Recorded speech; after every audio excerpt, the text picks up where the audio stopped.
नमस्कार दोस्तों, ये आपने देखा होगा एक ड्रामा जो हम कभी मूवीज़ में सुनते थे, आजकल आपको पार्लियामेंट के बाहर एक नौजवान सफ़ेद दाढ़ी वाला पागल जिसको बोलते हैं एक बच्चा, वो आता है एक झोला लेकर। झोला होता है सोरोस का, उसमें बस वो फ़ोटो अपनी उतार कर मोदी जी की लगा देता है। कभी मास्क लगा के आता है क्योंकि उसको अपने आप से ही बदबू आ रही होती है क्योंकि खुद वो गंदगी फैमिली को बिलॉन्ग करता है। तो अब आपने देखा कि वो उन्होंने ये जो ड्रामा किया अदानी को लेकर, कभी मोदी जी को लेकर, सोरोस को लेकर कभी नहीं बोलता, जो खुद बोलता है कि मैं भारत में एक चलती-फिरती गवर्नमेंट को मैं गिरवा दूँगा। कभी भी आपने उसके खिलाफ बोलते हुए नहीं सुना होगा इस मंदबुद्धि बालक को, जो कि सफ़ेद दाढ़ी वाला है। अब उसकी बहन जिससे वो चूमा-चाटी करता हुआ दिखाई देता है सड़कों के ऊपर, वो भी आ गई है इसी ड्रामे के अंदर एक नया किरदार निभाने के लिए। अब इसके ऊपर बात करेंगे, इन्होंने बोलना शुरू कर दिया, अदानी चोर है, मोदी चोर है, पहले बोलते थे, ये जिसको बोलते थे चौकीदार चोर है, अभी बोलना शुरू कर दिया अदानी चोर है। यानी कि जो खुद चोरी कर कर बेल के ऊपर फिर रहा हो, वो दूसरे को चोर बोल रहा है। आज बात करते हैं कि असल में चोर है कौन और इस पूरे ड्रामे में कोतवाल कौन बनेगा? उमेश जी हमारे साथ हैं। उमेश जी, जय सिया राम। जय सिया राम। सर, ये टॉम एंड जेरी की जो गेम है, कौन चोर और कोतवाल कौन? अब ये मुद्दा क्या है? क्यों राहुल गांधी बार-बार ये कभी मास्क लगाता है और कभी झोला लेके आता है? सर, आपको ये ध्यान लगाना पड़ेगा, ये जो आदमी है राहुल गांधी, इसको कुछ काम-धंधा नहीं है, इसको कुछ आइडिया नहीं है, वो क्या कर रहा है। ये एक मंदबुद्धि है, इसको जो सोरोस बोलता है यहीं पे आके वो बक देता है। अब उसकी बहन भी वही काम कर रही है। अदानी क्या कर रहा है, उसको क्या मालूम क्या है? वो हमेशा यही बोलता है कि अदानी को सारे पोर्ट्स मिल रहे हैं, अदानी को सारे कॉन्ट्रैक्ट्स मिल रहे हैं। क्या कॉन्ट्रैक्ट्स मिल रहे हैं? पोर्ट्स के कॉन्ट्रैक्ट क्यों उसको मिल रहे हैं? बाकी कंपनीज़ क्यों नहीं लेती है? क्यों रिलायंस नहीं लेती है? क्यों टाटा नहीं लेती है? क्यों एयरटेल नहीं लेता है? क्यों महिंद्रा ग्रुप नहीं लेता है? क्यों टीवीएस ग्रुप नहीं लेता है? क्योंकि वो रिस्क टेकिंग कैपेसिटी लेना ही नहीं चाहते। They want to go into secured waters. यहाँ पे एक आदमी है जो भारत के तरक्की के लिए वो भारत की वित्तीय संस्थाओं से लोन ले रहा है और उस लोन को वो कर रहा है कि वो बाहर के जाके वहाँ पे पोर्ट्स एक्वायर कर रहा है। अदानी ने क्या किया? आपको मालूम है, हाइफा पोर्ट लिया चाइना से कम्पीट करके 1.2 बिलियन डॉलर्स में, ठीक है? उन्होंने फिर बाद में कोलंबो जो इंटरनेशनल पोर्ट है, उसको डेवलप कर रहा है। उसमें भी खर्चा अराउंड 7600 करोड़ रहेगा, कम अप्रॉक्सिमेटली 900 मिलियन डॉलर्स, ठीक है? अदानी की बात चल रही है तंजानिया के साथ, जो उधर दार ए सलाम पोर्ट है, उसको डेवलप करने के लिए। हाँ, उसकी बात ऑलरेडी चल रही थी केन्या के साथ भी, जहाँ पे they were supposed to operate the Nairobi international airport, जिसका कॉन्ट्रैक्ट उनसे छीन लिया गया था, ठीक है? और आपको ये चीज़ ध्यान देना चाहिए कि उन्होंने 2011 में अबॉट जो इंटरनेशनल पोर्ट टर्मिनल है ऑस्ट्रेलिया में, वो खरीद लिया था, ठीक है? उसके बाद उन्होंने वहाँ पे एक कारमाइकल कोल माइन है, वो भी खरीद लिया था। ठीक है? और अभी वो उनसी बात चल रही है वियतनाम में पोर्ट डेवलप करने के लिए, इंडोनेशिया में डेवलप करने के लिए, ग्रीस में करने के लिए, यूरोप में करने के लिए। अदानी ये सब इतने सारे प्रोजेक्ट्स किसके लिए कर रहा है? भारत की सुरक्षा के लिए, एनर्जी सिक्योरिटी के लिए, मैरीटाइम सिक्योरिटी के लिए, लॉजिस्टिकल सिक्योरिटी के लिए। आपको एक चीज़ समझना पड़ेगा, भारत के अंदर जो पोर्ट कैपेसिटी है, वो बहुत कम थी 2014 से पहले, ठीक है? 2014 से 2024 10 साल के अंदर अदानी ने आज की डेट में 15 पोर्ट और टर्मिनल ऑपरेट करता है, ठीक है? ये कंपनी को 2014 में 1400 से 1500 करोड़ का प्रॉफिट था। आज ये बढ़ के कुछ साढ़े 5-6 हज़ार करोड़ हो रहा है। तो मतलब अगर कंपनी प्रॉफिट कमा रही है, it is able to service the debts, ठीक है? ऐसा नहीं है कि वो सिर्फ पैसा ले रहा है और और जैसे मतलब पैसा खा के विजय माल्या या नीरव मोदी के जैसे भाग गया। He is investing in ports. He is investing in coal mines. He is investing in ports which are critical for India's development. अब आपको समझना पड़ेगा भारत के अंदर ये जो पोर्ट्स है कितने क्रिटिकल है। भारत का जो समुद्री एरिया है it is around 8000 kilometre 7800 kilometre का है जो सी पोर्ट। अदानी के पोर्ट है गुजरात में, मुंद्रा पोर्ट है, फिर बाद में गोवा में है, महाराष्ट्र में है, केरला में है, तमिलनाडु में है, आंध्रा में है, उड़ीसा में है, ठीक है। इसके अंदर वो इंडिया में सबसे पहला ट्रांसशिपमेंट पोर्ट बना रहा है वाइजिंगम में, ठीक है। ये प्रोजेक्ट चालू होना था 2015 में, चालू हो चुका था, कंप्लीशन होना था 2019-20 में, वो नहीं हुआ क्योंकि वहां पे केरला में लेफ्टिस्ट गवर्नमेंट है, ठीक है। और ये पोर्ट नेक्स्ट ईयर कंप्लीट होगा। 7,600 करोड़ मैंने बताया था कि उन्होंने इन्वेस्ट किया, क्यों करना? सब लोग यही सोचते हैं, ठीक है। जब आपको भी, आप चाइना से है, आपको मालूम होगा चाइना में कितने सारे ट्रांसशिपमेंट पोर्ट्स है उधर, आप बताइए। कम से कम छह है, ठीक है। कोलंबो है, और उसके बाद सिंगापुर है, फिर बाद में आपके है दुबई में, ठीक है। इंडिया की इतनी बड़ी कोस्ट लाइन है, हमारे पास ट्रांसशिपमेंट पोर्ट नहीं है। ट्रांसशिपमेंट पोर्ट होता क्या है? ये पोर्ट ऐसा होता है जिसके कारण बड़ी बड़ी जो कंटेनर शिप्स, जो बड़ी शिप्स है, जिनकी जो साइज रहती है अराउंड 400 मीटर्स, और उसके अंदर जो 20 फीट कंटेनर्स होते हैं, कम से कम 18 से 20,000 यूनिट्स जो हो सकते हैं, उसके लिए कैपेसिटी इंडिया में नहीं है। इंडिया का जो मुद्रा पोर्ट है, it can handle only 8,000 units. तो इतनी बड़ी अगर शिफ्ट आती है, उसके लिए उसको चाहिए एक तरह से, और एक डीप वाटर चाहिए, और डीप वाटर है वाइजिंगम में। सेकेंड, आपको ध्यान रखना पड़ता है कि जैसे ही पोर्ट्स के अंदर होता है, उसके अंदर सबसे बड़ा प्रॉब्लम होता है कि वहां पे सॉइल के अंदर ड्रेजिंग करना पड़ता है। ड्रेजिंग करने के लिए प्रॉब्लम ये होता है कि उसका कॉस्ट भी बढ़ता रहता है। और अभी क्या है, भारत के पास कम से कम जो भारतीय पोर्ट ट्रस्ट है, उसके पास 13 से 14 पोर्ट्स है, ठीक है। जो पोर्ट्स के अंदर जो हम कार्गो हैंडलिंग करते हैं, हम उसको मेजर करते हैं million metric ton per annum. जो भारतीय पोर्ट ट्रस्ट हैंडल करता है, it is like 1.6 million ton, ठीक है। और Adani it's handling something like 627 million metric ton per annum. मतलब आप सोच लीजिए 25%, 25 to 27% जो पोर्ट्स कैपेसिटी है, अदानी ने पिछले 10 साल में ऐड की है। और इसके कारण उसको बहुत ज़्यादा प्रॉफिट्स भी आ रहा है। वो भारतीय जो फाइनेंशियल इंस्टीट्यूशंस हैं, जिन्होंने इसमें इन्वेस्ट किया है, they have invested in India's prosperity, India's security, India's maritime security as well, energy security as well. अब आपको समझना पड़ेगा, जैसे ही हमारा, अगर आप भी ट्रेड से है, इंटरनेशनल ट्रेड में, आपको मालूम रहता है, अगर आप कंटेनर्स अगर आप इंपोर्ट करते हो, तो बड़े-बड़े शिप्स में आते हैं। बड़े-बड़े शिप्स में अगर जिसमें 18 से 20,000 जो उनके जो कंटेनर यूनिट्स होते हैं, कंटेनर। हाँ, कंटेनर यूनिट्स, अगर ये लोग उधर 400 मीटर वाली शिप रहती है, उसके अंदर कॉस्टिंग 30% लेस हो जाती है। पर इंडिया में कैपेसिटी नहीं है कि 8,000 से ऊपर वो हैंडल कर सकते हैं। तो ये सारे शिप जाते हैं कोलंबो में। कोलंबो में डॉक करते हैं, वहाँ पे अनलोड होता है, फिर वापस रीलोड होता है, छोटे शिप्स में इंडिया में आते हैं। इसके कारण इंडिया पेस अराउंड, मेरे ख्याल से हर साल 1.5 से 2,000 करोड़ श्रीलंका को देता है, ठीक है? Just because of docking, undocking, loading and unloading. अगर यही पोर्ट वैजिंगम में 2025 में चालू हो जाएगा, India will save around 1,000 crore initially, Vizhinjam phase 1 में। और फेज 2 में India will start earning dollars also, वो एक्सपोर्ट भी कर पाएगा, ठीक है। जो बड़ी-बड़ी कंपनीज होती है, जैसे मेडिटेरियन सी कंपनीज, वो उन्होंने अदानी के साथ पैक्ट साइन कर लिया है।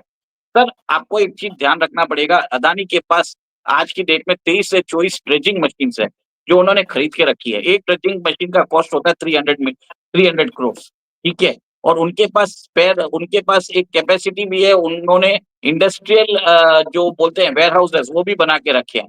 वो लोग रेल लाइंस को ऑपरेट करते हैं, गवर्नमेंट से लीज पे ले लेते हैं।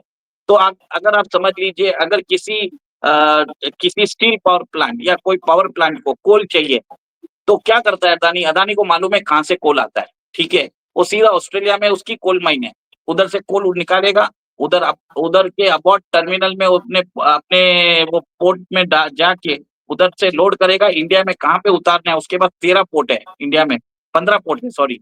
तो कहीं भी उतार के वो आपके घर पर लाके दे देगा। ये काम अगर आपको इंडिविजुअल कंपनी को करना पड़ेगा, तो कितना बड़ा प्रॉब्लम होगा। उसको सारी लॉजिस्टिक्स बैठानी पड़ेगी। तो अदानी एक end to end solutions provide करता है लॉजिस्टिक्स के लिए, हैंडलिंग के लिए।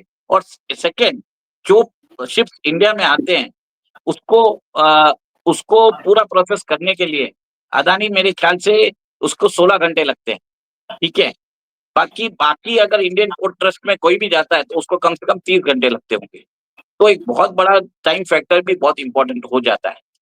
सर इतनी सी बात जो मुझे समझ में आ गई, ये राहुल गांधी को क्यों समझ में नहीं आ रही है कि अदानी जब अगर पोर्ट्स ले रहा है सेपांग में, जो इंडोनेशिया के पास है, आपको मालूम है इंडोनेशिया का जो सपांग पोर्ट है वो पास में है अंडमान एंड निकोबार के पास, ठीक है।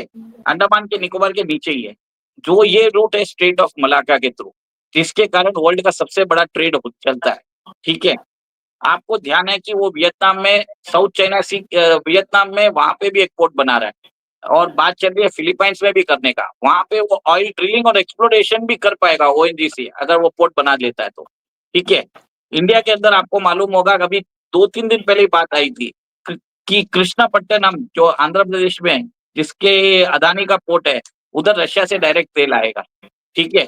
और इंडिया जो ऑयल एक्सप्लोरेशन हाइड्रोकार्बन का जो एक्सप्लोरेशन है अंडमान के अंदर करने वाला है, उसको भी उसके फायदा आएगा, ठीक है। क्योंकि अंडमान के अंदर जो रिजर्व बोला जाता है, it is equivalent to the reserves of the middle east. मतलब 70 इयर्स तक अगर हम उसका पोटेंशियल ले सकते तो India need not import oil. आज India imports around 87% of its oil from across the world. अगर हम अपना ही तेल निकाल लें अगले 70 साल का हमको जरूरत नहीं पड़ेगा। आपको ये जान के हैरानी होगी, Indonesia produces oil worth up to 1 million barrels per day, जो थोड़ा सा नीचे है अपने अंडमान निकोबार से। तो इंडिया क्यों नहीं कर पा रहा? तो इंडिया क्या कर रहा है, पहले वहां पे अपना एक कमांड बना रहा है, एक नेवल कमांड उतर। आपने देखा ही, आपने सुना ही होगा, 60,000 करोड़ डाल के इंडियन गवर्नमेंट वहां पे एक नेवल कमांड बना रहा है। तो वो एरिया को एनर्जी सिक्योरिटी करने के लिए जो उसका कमर्शियल एस्पेक्ट है, अदानी वो काम कर रहा है। It is working for the development of India, it is working for the energy security of India, it is working for the maritime security of India, it is working for the logistical security of India. तो ये सब चीजें इतनी simple है, पर इस आदमी को समझ में नहीं आता। हर जगह जाके ये बोलता रहता है कि अदानी और मोदी चोर है, क्योंकि सबसे बड़ा चोर तो ये खुद है। ये जा जाके जब देखो आपने, जब ये लास्ट ईयर चाइनीज एम्बेसडर से कितनी बार मिल चुका है, क्यों जाके मिलता है ये? 2008 में कांग्रेस पार्टी और चाइनीज कम्युनिस्ट पार्टी के बीच में क्या करार हुआ था, किसको मालूम? सर सर वो तो छोड़िए, अभी आपको और चीज बताता हूँ। थोड़े दिन पहले आपको भी मालूम है 6,000 किलो 6 टन ऑफ मेट पकड़ा था इंडियन नेवी ने। ये बन रहा था फेंटेनाइल के थ्रू, ये आर्टिफिशियल ड्रग्स के थ्रू बन रहा था, ठीक है। That was worth around 36,000 crore India में। जब ये ड्रग अगर अमेरिका पहुंचा था, it was worth around 72,000 crore, around 8 to 9 billion dollars. अब आप समझ लीजिए, अदानी जहां पे भी पोर्ट बनाता है तो इंडिया के सिक्योरिटी वॉरशिप्स उधर डॉक कर सकते हैं, उधर सर्वेलेंस कर सकते हैं। जो इनकी जो नारकोटिक स्मगलिंग चलती है, वेपन स्मगलिंग चलती है, ह्यूमन ट्रैफिकिंग चलती है, जो भी इलीगल काम होते हैं वो सब मॉनिटर हो जाते हैं और हम उसको पकड़ में ले सकते हैं। तो इनके कारण ये टेररिस्ट की फंडिंग भी बंद हो जाती है। आपने देखा होगा कि पन्नू और जगमीत सिंह के ऊपर ये हवाई आते ड्राइविंग, आपको याद है कि अभी ट्रंप ने भी बोला था कि मैं 10% टैरिफ लगाऊंगा चाइना के ऊपर और 25% लगाऊंगा कनाडा और मेक्सिको के ऊपर। सर ये पूरा काम है ड्रग नेटवर्क को खत्म करने का, दैट इज अ रीजन। और नॉर्थ ईस्ट में भी जितने भी प्रॉब्लम्स हो रहे हैं, मणिपुर में या मिजोरम में, it is only due to this drug network. तो इसके कारण इन लोगों को तकलीफ हो गई है, इनकी कमाई बंद हो चुकी है। इनको ये समझ में नहीं आ रहा कि पैसे आएंगे कहाँ। तो तो इसके लिए ये झूठ फैला रहे हैं। आज ये तो बताइए कि अदानी को अगर कॉन्ट्रैक्ट मिलता है तो अदानी लेता है, इसके लिए मिलता है, वो रिस्क लेने के लिए तैयार है। किसने रोका है रिलायंस को लेने के लिए? किसने रोका है बजाज को लेने के लिए? बजाज तो कांग्रेस कैंप में रहते ही हमेशा, आपको मालूम है, प्री इंडिपेंडेंस एरा से उनकी सांठगांठ चल रही है। बोलिए उनको लेने के लिए। उमेश जी, हर चीज में हर बिजनेस डिफरेंट होता है। टाटा अगर गाड़ियां बनाता है तो आर्मी को सारे कॉन्ट्रैक्ट्स जनरली टाटा के ट्रक्स ही वहां पर यूज होते हैं, क्योंकि उसका वो कोर बिजनेस है। अगर रिफाइनरी है तो रिलायंस करता है। अगर गाड़ियां, थार जैसी गाड़ियां अगर एक्सपोर्ट हो रही हैं तो वो महिंद्रा कर रहा है, अडानी नहीं कर रहा। अगर ट्रक्स हैं तो टाटा के खरीदे जाते हैं, अडानी उस बिजनेस में नहीं है। अदानी का बिजनेस है एयरपोर्ट्स और पोर्ट्स बनाना, वो रिलायंस का और टाटा का वो बिजनेस ही नहीं है। इसलिए कॉन्ट्रैक्ट्स अदानी को मिलते हैं क्योंकि उसका ये कोर बिजनेस है। राहुल गांधी को आपने बोला समझ क्यों नहीं आ रही? उसको ना तो समझ थी, ना है और ना ही कभी होगी, क्योंकि वो बॉर्न ही पागल है। तो इस पागल के ऊपर जितनी मर्जी बात करें वो कम है। ऊपर से अब पिंकी आ गई है तो उसका जो कॉन्फिडेंस है वो 4 चाँद लग गए हैं उसके अंदर, क्योंकि पागल के साथ एक और पगली भी साथ में जुड़ गई है। उसने भी आके बोलना शुरू कर दिया कि जी ये सारे पोर्ट्स अदानी को क्यों दिए जा रहे हैं? क्यों? जीजा जी को दे दें तो ठीक रहेगा। सर तभी वो उसमें तो सारी दिया था लैंड ना, आपको ध्यान है 1 रुपए में इन्होंने जमीनें खरीदी थी। यूपीए की हुँ, सरकार में आप भूल गए थे 60 लाख करोड़ का थोरियम स्कैम हुआ था, 1,76,000 करोड़ का कोल स्कैम हुआ था, 2 लाख करोड़ का एंट्रिक्स देवा स्कैम हुआ था और आपको बता दूं 70,000 करोड़ का ये सीडब्ल्यूजी स्कैम हुआ था। आपको सबको याद होना चाहिए कि टॉयलेट पेपर जो अपने संडास में यूज करते हैं, that was bought for 4,000 rupees. कौन यूज करता है बताइए? सीडब्ल्यूजी के उसमें यूज हुए। उस समय कांग्रेस की शीला दीक्षित की गवर्नमेंट थी, आपको याद होगा 2012 में हुआ था। तो उमेश जी, ये जो सारा चीज़ें हैं, आज अदानी से दुःख इसलिए है क्योंकि जीजा जी को लैंड नहीं मिल रही है। आज अदानी को वो लैंड अलॉट होती है जिसके ऊपर वो अपने पोर्ट्स बना रहा है। अगर जीजा जी को मिल जाता और उसके ऊपर पोर्ट बनता तो इनको कोई तकलीफ नहीं थी, जैसे पिछले 75 सालों में होता रहा। सर ये तो चाइना को बेच देते सारे पोर्ट्स, पक्का बेच देते। वैसे ही जैसे इन्हीं की कौम के जो लोग हैं पाकिस्तान में, उन्होंने भी अपने सारे पोर्ट, हाईवेज, एयरपोर्ट्स चाइना को बेच दिए हैं उनसे पैसे लेकर, क्योंकि सर डीएनए इनका भी वही है। सर प्रॉब्लम ऐसा है कि चाइना के अंदर चाइना खुद सीपेक से बाहर निकलना चाहता है, उसके गले की हड्डी बन चुका है। चाइना के जो चाइना को समझ में आ गया कि पाकिस्तान जनरल्स यहाँ पे भी घपला करके ये पैसा पूरा अमेरिका भेज रहे हैं। तो चाइना के तो बहुत बड़ा प्रॉब्लम आने वाला है। उनका 1.3 ट्रिलियन डॉलर्स का जो उन्होंने बीआरआई डेब्ट दिया है, वो अभी बैड डेब्ट्स में जाने वाला है और चाइनीज इकोनॉमी खराब होने वाली है और चाइना का विघटन भी चालू हो जाएगा। ये भी देख लेना, वो भी पक्का हो जाएगा। इतना बोल देता हूँ। मैं जी, अभी आपने बोला मुझे कि जो सीपेक है वो चाइना की गले की हड्डी बन चुका है। मैं ये बोलूंगा कि ये राहुल गांधी और इनका परिवार ये भारत के गले की हड्डी बन चुका है। अब ये है अंदर लेके जा नहीं सकते, अब बाहर फेंकने का ही काम हमें करना सर पड़ेगा, क्योंकि इन सर अगर मंदबुद्धियों को कभी अकल नहीं आ सकती। सर अगर कोई अदानी को गाली दे रहा है, he is challenging the business enterprises of India. क्या आप चाहते हैं कि सोरस की जो कंपनी है वो आए इंडिया में कब बिजनेस करने के लिए? Why are people only targeting Adani? Adani is taking risk. Adani really risk ले रहा है सर। उसको कैसे हिंडनबर्ग में टारगेट किया जा रहा है, उसको वहां पे आपने देखा होगा ओसीसीआरबी ने टारगेट किया है। अदानी को यूएस डिपार्टमेंट ऑफ जस्टिस ने टारगेट किया है। क्यों? क्योंकि उन लोगों को मालूम है ये कंपनी अगर ग्रो होती गई तो भारत का जो Indian middle east eastern European corridor है वो ऑपरेशनल हो जाएगा। हाइफा पोर्ट आपको ध्यान होगा, आप डॉट्स कनेक्ट कर लीजिए। फिर बाद में आपने ये देखा वाइजिंगम पोर्ट डेवलप कर रहे हैं, फिर बाद में कोलंबो में पोर्ट टर्मिनल देख रहे हैं, फिर स्ट्रेट ऑफ मलाक्का के पास वो सेबांग पोर्ट कर रहे हैं, फिर वियतनाम में एक्सपोर्ट कर रहे हैं, फिलीपाइंस में एक्सपोर्ट कर रहे हैं। तो एक trans Pacific Asian Indian connectivity वो बना रहे हैं। तो इन सबको तकलीफ हो जा रहा है कि भारत का ग्रोइंग स्टेज है। इस this is the reason they are targeting Adani, nothing more than that. Sir आपको यही चीज है, whoever is targeting Adani he is anti India, he is anti national. ये बरोबर बात है। अगर किसी को समझ में नहीं आता है तो उसको पढ़ लेना चाहिए कि क्या करता है Adani. Adani is doing lot of philanthropic works. Gautam Adani कभी भी अपना काम करते जा रहे हैं। लोग इंडिया में इनको सपोर्ट करने के आगे कोई नहीं आना चाहता। सर सब स्टेट गवर्नमेंट चाहते हैं कि उनके साथ उनका कॉन्ट्रैक्ट हो। Everybody is enjoying the fruits of development but nobody comes and defend him in person.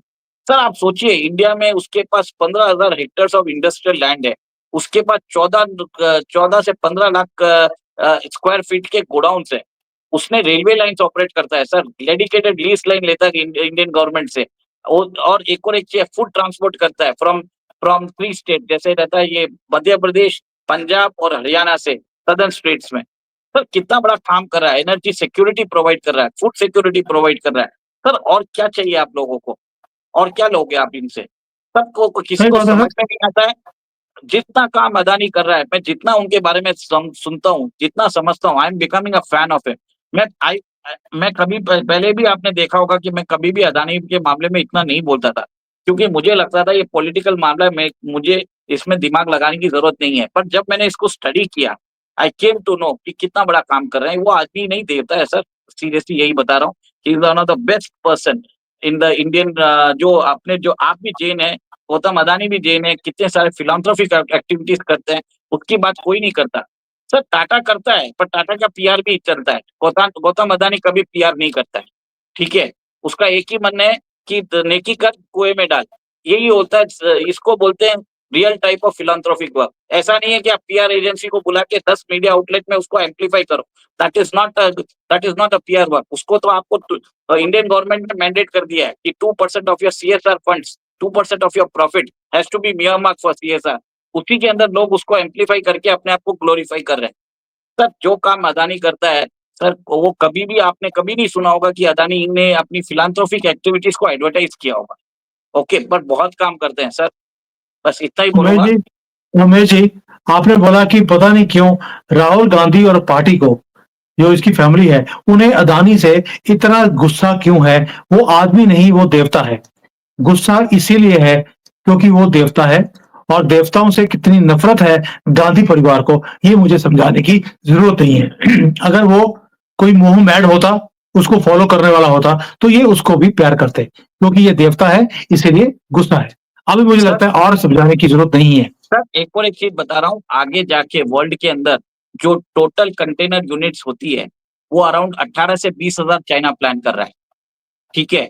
India के अंदर एक ही कंपनी है जो उस चीज को मैच करने के लिए आगे बढ़ रहा है, वो है अदानी। और कोई भी पोर्ट 8,000 यूनिट से ऊपर कंटेनर यूनिट से संभाल नहीं सकता। Adani is building the Vizhinjam phase 2। उसके कारण इंडिया के अंदर बहुत सारे बिजनेस आने वाला है। India will become the transshipment route. और ऊपर से उन्होंने कोलंबो जो वेस्ट इंटरनेशनल टर्मिनल है, उसके लिए भी उनको टारगेट किया डिपार्टमेंट ऑफ जस्टिस ने, यूएस ने डायरेक्ट अरेस्ट वारंट निकाल दिया। और इधर इस ये मंदबुद्धि बोलता है क्योंकि यूएस कोर्ट ने इंडेक्ट किया है तो हमको इनको अरेस्ट करना पड़ेगा। इसका मतलब ये है, ये चाइना का माउथपीस है। और इसके जो आका है लॉर्ड जी जिनपिंग, वो जैसा बोलता है यहाँ पे आके ये वैसा ही डपली बजाता रहता है। ये बंदर है लॉर्ड जी जिनपिंग, इनका मदारी है। इतना ही बोलूंगा। जय सिया राम, जय सर, हिंद। जय सिया राम।